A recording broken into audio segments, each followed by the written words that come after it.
أعوذ بالله من الشيطان الرجيم بسم الله الرحمن الرحيم وَلَنَبْلُوَنَّكُمْ بِشَيْءٍ مِّنَ الْخَوْفِ وَالْجُوعِ وَنَقْصٍ مِّنَ الْأَمْوَالِ وَالْأَنفُسِ وَالثَّمَرَاتِ وَبَشِّرِ الصَّابِرِينَ الَّذِينَ إِذَا أَصَابَتْهُم مُّصِيبَةٌ قَالُوا إِنَّا لِلَّهِ وَإِنَّا إِلَيْهِ رَاجِعُونَ صدق الله مولانا العظيم وبلغنا رسوله النبي الأمين المتين المختار الكريم ونحن على ذلك من الشاهدين والشاكرين والحمد لله رب العالمين۔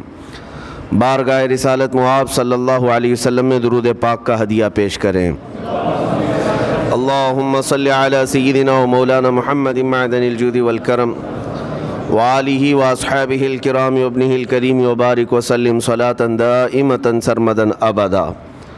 عزیزان گرامی وقار، قرآن عظیم میں اللہ رب العزت ارشاد فرماتا ہے، اور ہم ضرور تمہاری آزمائش کریں گے، تمہیں آزمائیں گے۔ کن چیزوں سے آزمائیں گے؟ تمہارا امتحان ہوگا۔ 4 چیزوں کا ذکر اس آیت میں آیا ہے۔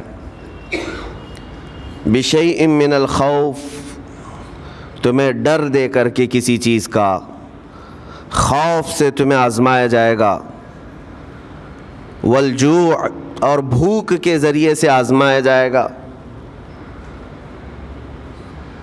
وَنَقْصٍ مِّنَ الْأَمْوَالِ، اور مال کی کمی کے ذریعے سے تمہیں آزمایا جائے گا۔ مال گھٹ جائے گا، فاقہ ہوگا، اس طرح سے تمہیں آزمایا جائے گا۔ وَالْأَنفُسِ وَالثَّمَرَاتِ، اور کچھ جانوں کے ذریعے سے تمہاری آزمائش ہوگی۔ جانوں سے مراد کیا ہے؟ کسی عزیز کی جان چلی جائے گی تمہارے آنکھوں کے سامنے،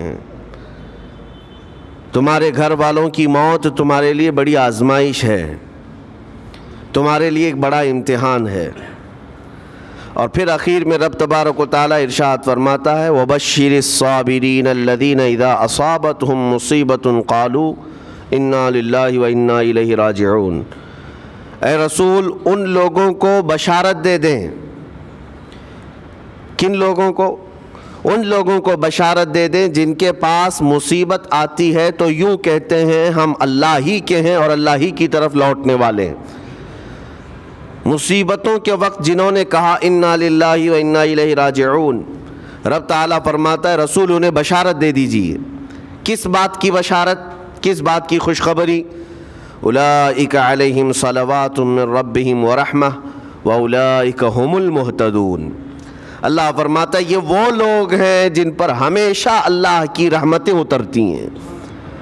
جنہوں نے انا للہ و انا الیہ راجعون کہا، یہ وہ لوگ ہیں جن پر اللہ تبارک و تعالیٰ کی طرف سے ہر وقت رحمتیں اترتی ہیں، اور یہی لوگ ہدایت پائے ہوئے ہیں، یہی لوگ ہدایت والے لوگ ہیں۔ اس پوری آیت کے اعتبار سے اگر میں آپ کو بتاؤں تو پتہ یہ چلے گا، رزلٹ اس کا یہ ہے کہ مصیبتوں کے وقت صبر کرنا یہ ہدایت ہے۔ ہدایت، اگر آپ ہدایت پر ہیں یا نہیں یہ دیکھنے کے لیے مصیبتوں کے وقت ہی آپ کو دیکھا جائے گا۔ گھر میں کسی کا انتقال ہو جائے اور پھر دیکھا جائے گا کہ تمہاری زبان سے الفاظ کیا کیا نکلتے ہیں، تم شکایتیں کن کن باتوں کی کرتے ہو، پھر دیکھا جائے گا ہدایت پر ہو یا گمراہ ہو۔ ایک روایت میں یہ بھی ہے کہ جب کسی کے بچے کا یا کسی کے بھائی کا یا باپ کا انتقال ہوتا ہے گھر میں، تو جنازہ اٹھانے سے پہلے ہی وہاں ایک فرشتہ آتا ہے۔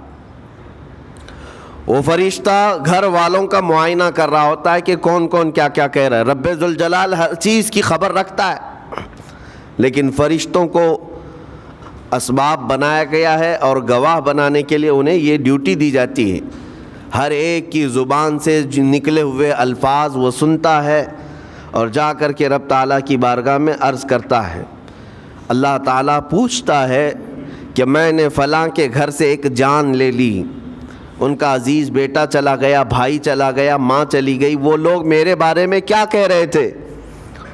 فرشتہ کہتا ہے اے رب ذوالجلال، ان لوگوں کے زبان پر شکر کے الفاظ تھے، وَإِنَّا لِلَّهِ وَإِنَّا إِلَيْهِ رَاجِعُونَ کہہ رہے تھے۔ اور وہ صبر کر رہے تھے. میں نے گھر والوں کے سب حالات دیکھے. اللہ تعالیٰ فرماتا ہے اے میرے فرشتے تو گواہ رہنا, میں نے ان سے جو چیز لیا ہے اس سے کئی گنا زیادہ نعمت انہیں عطا کروں گا, اس سے بہتر نسل انہیں دی جائے گی, اور ان کے غم آج جتنے ہیں اس سے کئی گنا زیادہ خوشیاں میں انہیں جنت کی عطا کروں گا جنہوں نے میری دی ہوئی مصیبت پر صبر کیا.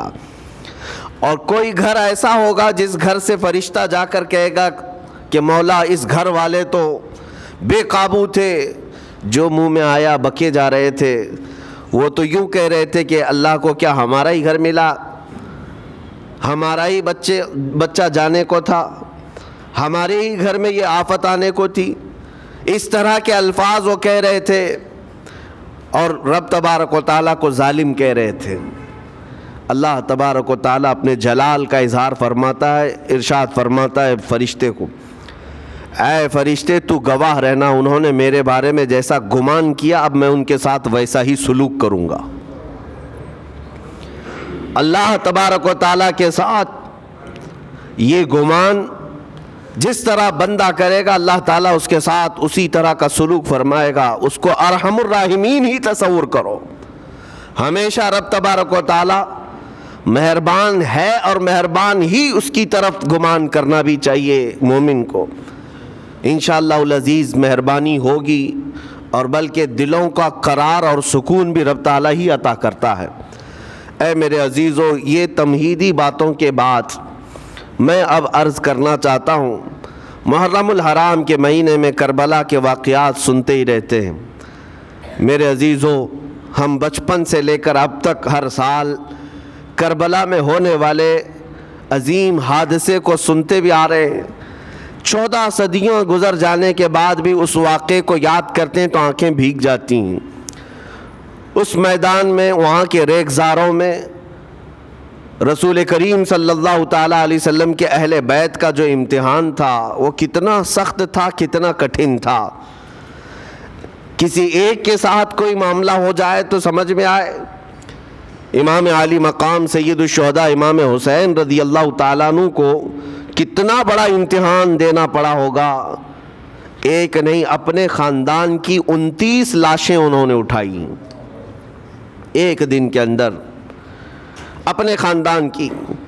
پھر دوسرے ان کے اصحاب اور رسول اللہ کے صحابہ بھی اس میں موجود ہیں, اور دوسروں کے بچے بھی اس میں موجود ہیں. کل ملا کر 72 لوگوں کی وہاں پر جانیں گئی ہیں, شہادت کا جام انہوں نے نوش کیا ہے. لیکن ہر گھڑی امام حسین ہر موت کو دیکھتے رہے. آج کبھی تصور کرنا, ہمارے گھر میں کسی ایک فرد کا انتقال ہو جائے تو گھر پورا عجیب سا ہو جاتا ہے, پورے گھر کا سکون غارت ختم ہو جاتا ہے. ہم میں سے کوئی کھانا پینا نہیں چاہتا ہمارے باپ کا انتقال ہو, یا بیٹے کا انتقال ہو, یا بھائی یا ماں کا انتقال ہو. لیکن امام حسین کی وہ بات مجھے یاد آتی ہے جب اپنے جوان بیٹے علی اکبر کی لاش پر گھوڑے دوڑتے ہوئے بھی دیکھ رہے تھے. اپنے سگے بھتیجے امام قاسم کا سر الگ کر دیا تھا یزیدیوں نے, اور اس سر کو اپنی گود میں رکھ کر کے بیٹھے ہوئے تھے. اپنے سگے بھائی حضرت عباس علمبردار کے, ان کے آنکھوں کے سامنے دونوں ہاتھ کاٹے گئے تھے, اور حضرت عباس کے سینے میں نیزہ مار کر کے انہیں گرایا گیا تھا. اتنا ہی نہیں میرے عزیزو, امام حسین اس خونی منظر کو اپنی آنکھوں سے دیکھیں جب 6 ماہ کے علی اصغر کو لے کر پانی طلب کرنے گئے تھے تو یزیدیوں نے گلے پر تیر ایسا لگایا تھا کہ خون کا فوارہ مولا حسین کے چہرے پر آ کر لگ گیا. پورے کربلا کے واقعات پڑھنے کے بعد میں نے محسوس کیا اتنے پورے واقعے گزر جانے کے بعد بھی ایک چیز کربلا میں نہیں ہوئی, باقی سب آفتیں آئی ہیں, ایک چیز نہیں ہوئی. وہ کیا ہے؟ امام حسین کے زبان سے کوئی شکایت نہیں ہوئی, کوئی شکوہ نہیں تھا. یہ نہیں تھا کہ سارے بجلیاں ہم پر گر پڑی ہیں, اس خاندان کا کون ہے؟ سوائے زین العابدین کے اس پورے خاندان میں کوئی مرد باقی نہیں رہا. پورے خاندان کے بچوں کو, ان کے بڑے مردوں کو, سب کو وہاں پر شہید کر دیا گیا تھا. میں عرض تو کر رہا ہوں ایک خاندان کے 29 لوگوں کی لاشیں میدان میں پڑی ہوں. وہ کیسا منظر ہے. ایک تو میں امام حسین کے صبر کو دیکھتا ہوں. اللہ تعالیٰ نے فرمایا آیت کریمہ میں کہ ہم تمہیں آزمائیں گے, آزمائش کریں گے کچھ جانیں لے کر کے, لیکن میں سمجھتا ہوں اتنی بڑی آزمائش کہ ایک ہی دن میں ایک ہی خاندان سے 29 لوگوں کی جانیں گئی ہو, اس سے بڑی آزمائش ہوگی؟ یہ کتنی بڑی آزمائش ہے اور کتنا بڑا امتحان ہے. اب یہ بھی میں آپ کو بتا دوں کہ کس کے ساتھ کیسی آزمائش ہوتی ہے, کس کے ساتھ کیسا امتحان ہوتا ہے. آپ کو سردی بخار دے کر کے آزمایا جاتا ہے, کسی اور کو کچھ اور بیماریاں دے کر, یا کسی اور کو کسی اور مصیبت کے ذریعے سے. لیکن یہ آزمائش کی جو کیٹیگری ہے وہ کیسے طے ہوتی ہے پتہ ہوں؟ میرے آقا صلی اللہ تعالیٰ علیہ وسلم نے فرمایا جس کا ایمان جتنا بلند ہوگا ویسی ہی آزمائش آئے گی. یہ کربلا کے امتحانات سے یہ بات تو ثابت ہوتی ہے کہ امام حسین کے ایمان کا درجہ کیا رہا ہوگا, ان کے ایمان کا مقام کیا رہا ہوگا. اس ایمان کی بلندی کے اعتبار سے ان پر آزمائش آئی. اسی لیے تو بزرگوں نے فرمایا کہ ہم میں سے کوئی بھی امام حسین کے صبر کو نہیں پہنچ سکتا. استقامت اور صبر یہ دو چیزیں ایسی ہیں اچھے اچھے لوگوں کے پیر ڈگمگا جاتے ہیں. استقامت کا مطلب ہے ڈٹے ہوئے رہنا حق پر, اور یہ سب کو نہیں مل پاتا, یہ خصوصیت سب کو حاصل نہیں ہوتی. ایک امام حسین کی وہاں پر ہم نے استقامت دیکھی اور ان کا صبر دیکھا. دوسرے سب سے بڑا صبر جو ہم نے دیکھا ہے وہ سیدہ زینب رضی اللہ تعالیٰ عنہا کا. وہ خاتون امام حسین کی سگی بہن ہیں, سیدہ فاطمۃ الزہرا کی بیٹی ہیں, حیدر کرار کی نور نظر میرے آقا صلی اللہ علیہ وسلم کی گود میں کھیلی ہوئی ہیں. سیدہ زینب سلام اللہ علیہا جب وہ کربلا کے میدان میں موجود تھیں, ان کی عمر مبارک بھی تقریباً 55 سال کے قریب تھی. 55 سال کی اگر خاتون میدان میں یہ تمام خونی مناظر دیکھ رہی ہو, ہماری عورتوں کو آپ جانتے ہیں کہ ایک چھوٹی سی مصیبت پر واویلا مچاتی ہیں, اور سیدہ زینب وہ ہیں جن کے خود سگے شہزادے اون اور محمد ان کی آنکھوں کے سامنے مارے گئے تھے اور ٹکڑے کیے گئے تھے. سیدہ زینب سلام اللہ علیہا اس پر بھی خاموش رہی. لیکن اندازہ کرو جب سارے شہید ہو گئے تھے, امام حسین اپنے خیمے سے نکلنے کو تھے, جب کربلا کے میدان میں خود گھوڑے پر سوار ہونے کو تھے, جانتے ہیں یہ منظر کیسا رہا ہوگا. عورتیں تو ماتم کرتی ہیں ایسے حالات میں, لیکن وہ اہل بیت کی عورتیں تھیں. سیدہ زینب خود کھڑی ہوئیں اور اپنے خیمے میں امام حسین کو لے گئیں. ایک صندوق تھا پرانا, اس کو کھول کر کے اس میں سے ایک جبہ نکالا اور کہا میری ماں نے مجھے یہ وصیت کی تھی کہ جب حسین میدان میں اترنے کی اس کی باری آئے تو اس دن ہو سکتا ہے وہ مجھے یاد کرے. زینب اگر تو اس دن باقی رہے, تو اس دن زندہ رہے, تو اپنے ہاتھوں سے یہ حسین کو جبہ پہنانا. سیدہ زینب سلام اللہ علیہا انہوں نے خود اپنے ہاتھوں سے امام حسین کو یہ لباس پہنایا. کیا اس مقام پر کوئی اتنی طاقت رکھتا ہے کہ پورا گھر لٹ گیا ہو اور اپنے سگے بھائی کو جبہ پہنا کر کسی شادی میں نہیں پھر جنگ کے میدان میں اتار رہے ہو؟ اس خاتون کے استقامت پر لاکھوں سلام. سیدہ زینب سلام اللہ علیہا وہ معمولی خاتون نہیں ہے, صبر کا پہاڑ تھیں. میں آپ کو بتاؤں, مصیبت کے وقت ایک بار کسی کا قتل ہو جائے تو وہ ایک موت ہے, لیکن یہاں پر کربلا کے میدان میں سیدہ زینب جتنی موتیں دیکھ رہی تھی, ہر موت پر ایک موت کی تکلیف ہے, ہر موت پر ایک موت کی تکلیف, لیکن وہ صابرہ و شاکرہ رہیں. پوری تاریخ میں ڈھونڈ کر کے آپ نکالیں, کہیں پر بھی سیدہ زینب نے نہ اپنے بال نوچے, نہ کپڑے پھاڑے, نہ چہرے پر ہاتھ مارا. بلکہ ایسا صبر کا دامن پکڑی رہیں کہ پوری زندگی بھر انہوں نے صبر کی تلقین کی تمام خواتین کو۔ گھر لٹانا، گھر کٹانا، کوئی سر کٹانا کوئی تم سے سیکھ جائے، جان عالم ہو فدا اے خاندان اہل بیت۔ امام زمن فاضل بریلوی رحمۃ اللہ علیہ نے فرمایا ہے، سر کٹانا، گھر لٹانا کوئی تم سے سیکھ جائے، جان عالم ہو فدا اے خاندان اہل بیت۔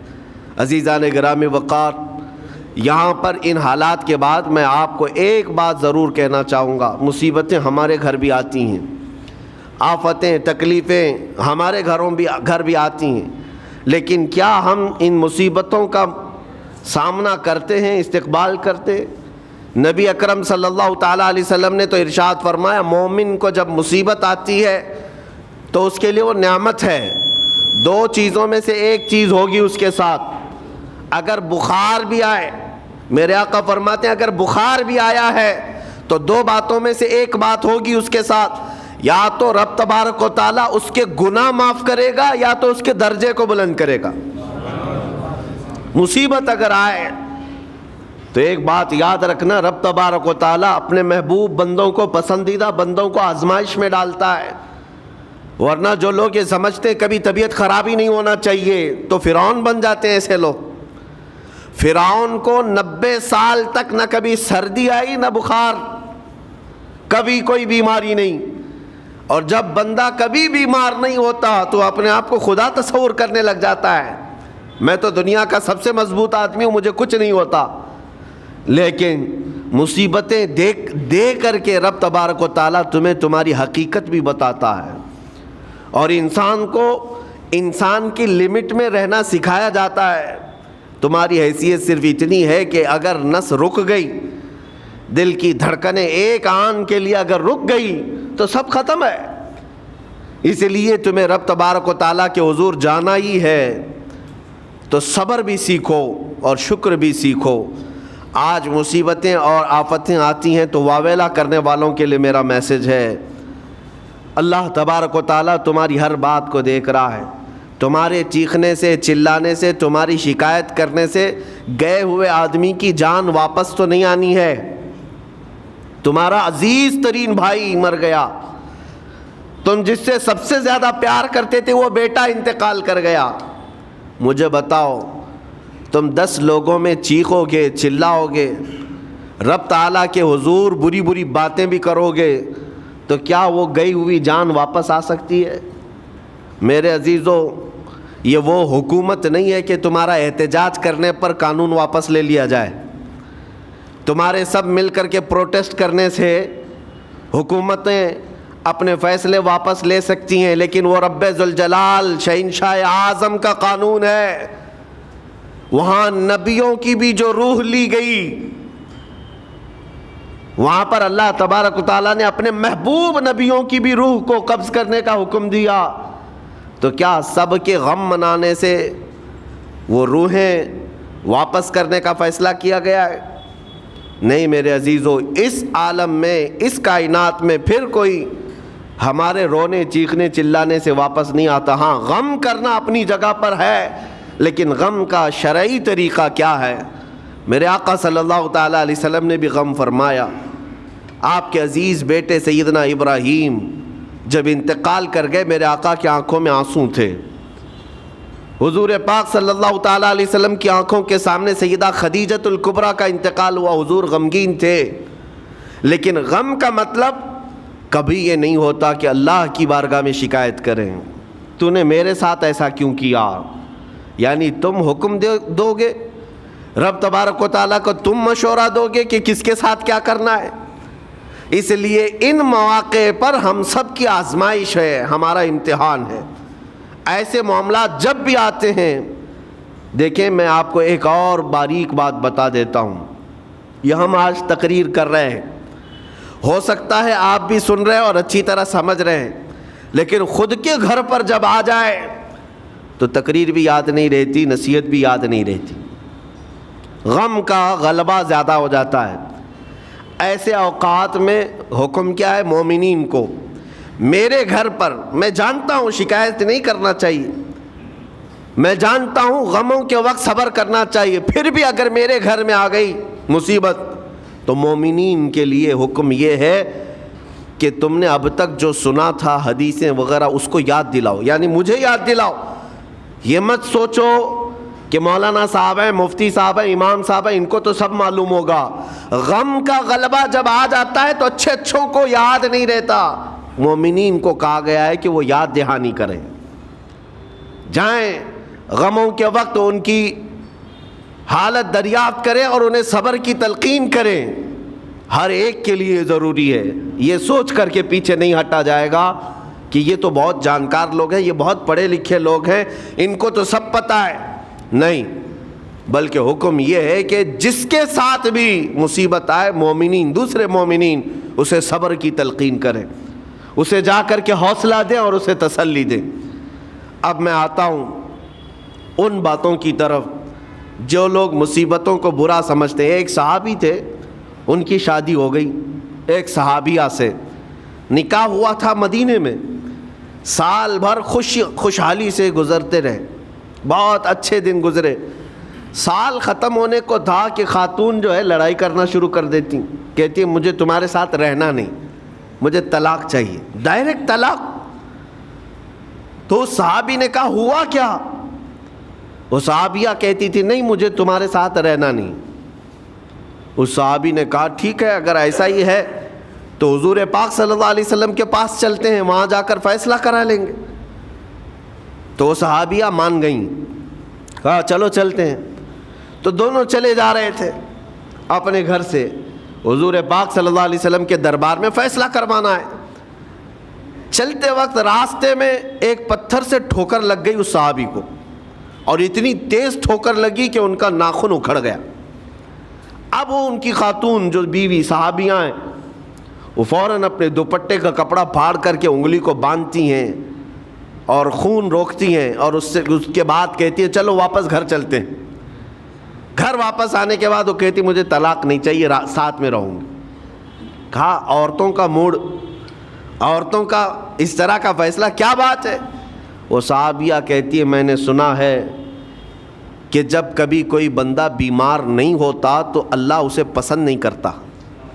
میں نے جب سے تم سے شادی کی ہے، سال بھر ہو گئے، ایک بار بھی تم کو بیمار ہوتے نہیں دیکھا۔ مجھے ایسا لگنے لگا کہ کہیں تم اللہ کے ناپسندیدہ بندے تو نہیں ہو، اس لیے میں تمہارے ساتھ نہیں رہنا چاہتی تھی۔ اب جب راستے میں ٹھوکر لگ کر ناخن اکھڑ گیا تو مجھے احساس ہوا کہ اللہ تجھے بھی پسند کرتا، میں تیرے ساتھ رہنے کو تیار ہوں۔ وہ صحابیہ تھیں۔ میرے عزیزو، اس کا مطلب یہ نہیں کہ ہم آپس میں ایک دوسرے کے بیمار ہونے کی انتظار میں رہیں۔ شوہر یہ سوچے کہ میری بیوی بیمار کیوں نہیں ہوتی، اور بیوی یہ سوچتی رہے کہ میرا شوہر بیمار کب ہوگا۔ وہ توکل کا اعلیٰ درجہ ہے۔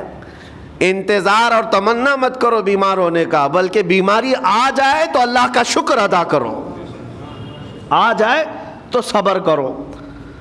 عزیزان گرامی وقار، ہم آج امام حسین اور ان کے رفقائے گرامی رضوان اللہ علیہم اجمعین کو یاد کرتے ہیں تو صرف رونے کے لیے نہیں یا صرف غم منانے کے لیے نہیں، بلکہ داستان کربلا سنانے کا ایک عظیم مقصد یہ ہوتا ہے کہ نوجوانوں کے اندر، بلکہ بوڑھے اور بچوں کے اندر بھی ایمانی جذبہ ایسا آ جائے کہ وہ ہر مصیبت پر ڈٹ کر کھڑے ہو سکیں، ہر یزیدی کا مقابلہ کر سکیں۔ ایک تو اس کا میسج یہ ہے، اور دوسرا میسج یہ ہے کہ چاہے جیسی بھی مصیبتیں آئیں، ایمان کے ساتھ رہنا ہے، صبر اور شکر کو ہرگز نہیں چھوڑنا ہے۔ مصیبتیں ہمارے پاس اب اتنی بڑی تو نہیں آتی کہ ایک خاندان کے ہی اتنے لوگوں کو کاٹ دیا جائے، ایسی مصیبتیں تو نہیں آئی۔ اب جو کچھ بھی آتی ہیں ہمارے ساتھ، وہ مال کی کمی کی، کبھی دکان میں دھندا نہیں چلتا، کبھی بچے کسی کو نہیں ہو رہے ہیں، یا پھر گھر میں کوئی بیمار ہے، کوئی مستقل بیماری آ گئی ہے، یہی تو مصیبتیں ہیں۔ مومن کے لیے یہ قید خانہ ہے، زیادہ آسائش اور آرام کی فکر نہ کرو۔ یہ دنیا مومن کے لیے قید خانہ ہے۔ اسی لیے شاعر نے کیا خوب کہا، جب کسی کا انتقال ہوتا ہے، ایک سچے مومن کا انتقال ہوتا ہے، تو لوگ کہتے فلاں مر گیا، فلاں مر گیا، تو ایک شاعر نے بہت اچھے انداز سے کہا ہے کہ کون کہتا ہے کہ مومن مر گیا؟ جو سچا مومن ہے اس کے لیے کہہ رہا ہوں. وہ شاعر نے کہا کون کہتا ہے کہ مومن مر گیا، قید سے چھوٹا وہ اپنے گھر گیا. حقیقت تو یہ، قید سے چھوٹا وہ اپنے گھر گیا. یہاں دنیا میں زیادہ آسائش، زیادہ آرام کی طلب انسان کو مغرور بنا دیتی ہے، تکبر والا بنا دیتی ہے، گھمنڈی بنا دیتی ہے. اور اللہ تبارک و تعالیٰ کی بارگاہ میں ہمیشہ سر بسجود رہنے والا وہ بندہ ہے جو مصیبتوں میں گھرا رہتا ہے. کچھ نہ کچھ مصیبتیں ایسی ہیں جو تمہیں مسجد تک لاتی ہیں، قرآن تک لاتی ہیں، تسبیح تک لاتی ہیں. اور کوئی مصیبت نہ ہو، کوئی تکلیف نہ ہو تو پھر جلدی بندہ اللہ کو بھی یاد نہیں کرتا. اسی لیے رب تبارک و تعالیٰ کی بارگاہ میں کچھ فرشتے ایسے ہیں، جب تم رو رو کر کے دعائیں کرتے ہو پھر یہ کہتے ہو میری دعا ہی نہیں قبول ہوتی، مولانا آپ کیجئے، میں تو کب سے کی دعا مانگ رہا ہوں، میری تو دعا ہوتی ہی نہیں، اور آپ کہتے ہیں اللہ تعالیٰ بہت جلدی دعا قبول کرتا ہے. یہ نا امیدی تمہاری اللہ تعالیٰ کی ذات سے ہرگز جائز نہیں. لیکن میں وجہ بھی بتا دیتا ہوں. کچھ فرشتے ایسے ہیں جو تمہاری دعائیں سن سن کر کے اللہ سے کہتے مولا یہ بندہ کتنا مانگ رہا ہے، تو قبول کیوں نہیں کرتا؟ رب تبارک و تعالیٰ یہ جو مانگ رہا ہے اسے دے کیوں نہیں دیتا؟ رب تعالیٰ فرماتا ہے فرشتوں میں بھی سن رہا ہوں اس کے مانگنے کو، اس کی دعاؤں کو. اگر میں ابھی اس کو دے دوں تو وہ مانگنا بند کر دے گا، اور اس کا مانگنا مجھے اچھا لگتا ہے. جب تک وہ مانگتا رہے گا میں اسے پسند کرتا رہوں گا. ایک وجہ یہ بھی ہوتی ہے تم مایوس ہو کر کے چھوڑ دیتے ہو کہ اب کیا دعا کرنا، اتنے دنوں سے کر ہی رہا تھا، کچھ نہیں ہوتا. اگر تمہاری دعاؤں کا اثر جلدی نظر نہیں آتا تو رحمان تمہاری دعائیں سن رہا ہے اور وہ تمہاری دعائیں پسند بھی کر رہا ہے. میرے عزیزو، یہ تمام حالات میں آپ اللہ تبارک و تعالیٰ کی بارگاہ میں کثرت سے دعا ہی کریں اور مانگا ہی کریں جب مصیبتیں آئیں. آج کے حالات بھی ہماری آزمائش کے حالات ہیں. آج کا جو دور ہے وہ بھی ایک یزیدی دور ہے.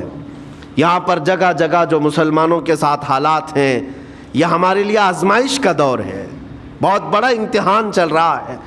ان حالات میں مسلمانوں کو چاہیے وہ اپنے ایمان کے ساتھ ڈٹے رہیں، استقامت. مولا حسین کے سبق کو پڑھیں. اس وقت تو ان کی گردنوں پر تلواریں تھیں، ان کے بچوں کے سینے چھدے ہوئے تھے تیروں سے، لیکن وہ ڈٹے ہوئے تھے میرے مصطفیٰ کی شریعت پر. آج ابھی تمہارے سینوں پر بندوق کی گولیاں نہیں لگائی گئیں، ابھی تمہارے اوپر اتنی بڑی مصیبتیں نہیں آئیں، لیکن میں پھر بھی دیکھتا ہوں نوجوانوں کو کہ کوئی مصیبت نہ آنے کے باوجود بھی تم اسلام کے ساتھ کھلواڑ کر رہے ہو. میرے آقا کی سنتوں کو پیٹ پیچھے پھینک کر کے تم تو بازاروں کی زینت بننا پسند کرتے ہو. اکثر لوگوں کو ہم نے دیکھا آج مجرے کرنے والوں کی کثرت یہ ہمارے نوجوان بچوں کی ہے. یہ اپنے جسموں کی نمائش کرنا اس کو فیشن سمجھتے. نہیں میرے عزیزو، امت مصطفیٰ اور وہ بھی امام حسن اور امام حسین کے غلام اس مردار دنیا پر کبھی بھی اپنی حکومت نہیں چاہتے. اس مردار دنیا کے وہ کبھی خواہش مند نہیں ہوتے. لیکن جن نوجوانوں کو آج ہم ان خواہشات کی پیروی کرتے ہوئے دیکھ رہے، افسوس ہوتا ہے، افسوس ہوتا ہے. آج کے حالات میں تم بھی سنبھل جاؤ، کیونکہ ایک بہت بڑی جنریشن تمہارے پیچھے ہے اور وہ تمہیں دیکھ کر کے نقل کرے گی. اگر آج تمہارا راستہ بگڑ گیا تو یہ جو چھوٹے بچے ہیں وہ بگڑے ہوئے راستے کو ہی اسلام سمجھنے لگ جائیں گے، وہ اسی بگڑے ہوئے راستے کو ہی صحیح راستہ سمجھ بیٹھیں گے. اسی لیے آج نوجوانوں کی کثرت میرے آقا صلی اللہ تعالیٰ علیہ وسلم کے عاشقوں کی ہونا چاہیے. اور ان سخت ترین حالات کا مقابلہ باڈی بلڈر نہیں کر سکتا. میں آپ کو بتا دوں، ان ظالم یزیدیوں کا مقابلہ کاجو بادام کھانے والا نہیں کر سکتا. ہاں، ان حالات کا مقابلہ کرنے کے لیے جسمانی طاقت کی ضرورت نہیں. ان بڑے سے بڑے سخت ترین حالات کا مقابلہ وہ نوجوان کر سکتا ہے جس کے سینے میں عشق مصطفیٰ ہو، مولا حسین کے نقش قدم پر چلنے کا عزم رکھتا ہو، پھر چاہے وہ لاغر ہی کیوں نہ ہو، نحیف و ناتما ہی کیوں نہ ہو، کمزور ہی کیوں نہ ہو. لیکن ہم نے دیکھا ہے تاریخ میں کمزور بھی ہے، اگر جسمانی اعتبار سے عشق رسول کی دولت سینے پر رکھتا ہے تو دنیا میں وہ کھلبلی مچا دیتا ہے، اور کفار و مشرکین کے خیموں میں اس کی ہیبت طاری رہتی۔ ہم نے اور تاریخ پڑھی ہے۔ آخری بات عرض کرتا ہوں، امام اہل سنت فاضل بریلوی امام احمد رضا خان نور اللہ مرقدہ، اعلیٰ حضرت کو کون نہیں جانتا آج کے زمانے میں؟ ذرا ان کی سیرت اٹھا کر کے پڑھنا، اور پھر یہ بھی دیکھنا کہ جسمانی طاقت ان کی کیسی تھی، جسمانی ساخت کیا وہ چلتے تو لہیم شہیم تھے، اونچے چوڑے اور سینہ بھرا ہوا کہ لوگ صرف جسم کو دیکھ کر کے ڈر جائیں؟ نہیں، اعلیٰ حضرت فاضل بریلوی رضی اللہ تعالیٰ عنہ اس طرح جسمانی بہت اونچی چوڑی صلاحیت کے نہیں تھے، بلکہ بہت ہی ہلکا جسم رکھتے تھے، ہلکا جسم، دبلے پتلے تھے، لیکن جب اپنے حجرے میں بیٹھ کر کے قلم چلاتے تھے تو دنیا کے کونے کونوں میں ان کی گونج ہوتی تھی، اور بڑے بڑے قلعوں میں جو ہے زلزلہ آ جاتا تھا۔ اور سرکار غوث پاک رضی اللہ تعالیٰ عنہ کو کون نہیں جانتا؟ غوث پاک کا حال تو یہ تھا، جسمانی اعتبار سے آپ کی گردن کی ہڈیاں بھی دکھتی تھیں، اتنے دبلے تھے، اور کثرت عبادت کی وجہ سے، کثرت مجاہدات کی وجہ سے آپ کا جسم بہت ہی کمزور تھا۔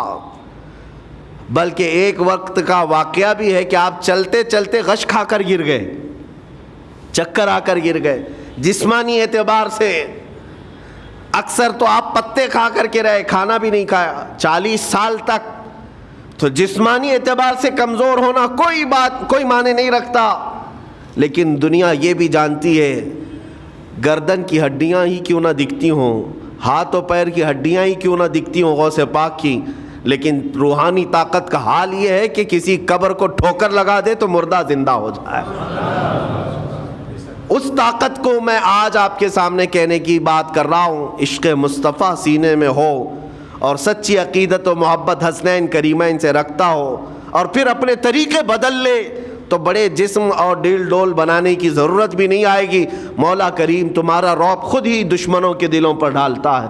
اللہ تبارک و تعالی ہم سب کو آئی ہوئی مصیبتوں کا ڈٹ کر مقابلہ کرنے کی توفیق عطا فرمائے، ہم سب کو استقامت عطا فرمائے اور صبر عطا فرمائے اور شکر عطا فرمائے، اور قیامت کے دن مولا تعالی ہم سب کو امام حسین کے ساتھ حشر عطا فرمائے، میرے آقا صلی اللہ تعالی علیہ وسلم کے جھنڈے تلے ہم سب کو جمع فرمائے۔ ہمارے ان نوجوان بچوں کو جو راہ راست سے ہٹے، مولا حسین اعظم کے راستے پر ان کو چلنے کی توفیق عطا فرما، قیامت تک ہماری نسلوں کو مولا عاشقان مصطفیٰ میں پیدا فرما، ہماری اولاد کو بدعقیدہ گمراہ ہونے سے ہمیشہ محفوظ فرما۔ وآخر دعوانا ان الحمد للہ رب العالمین۔ السلام علیکم۔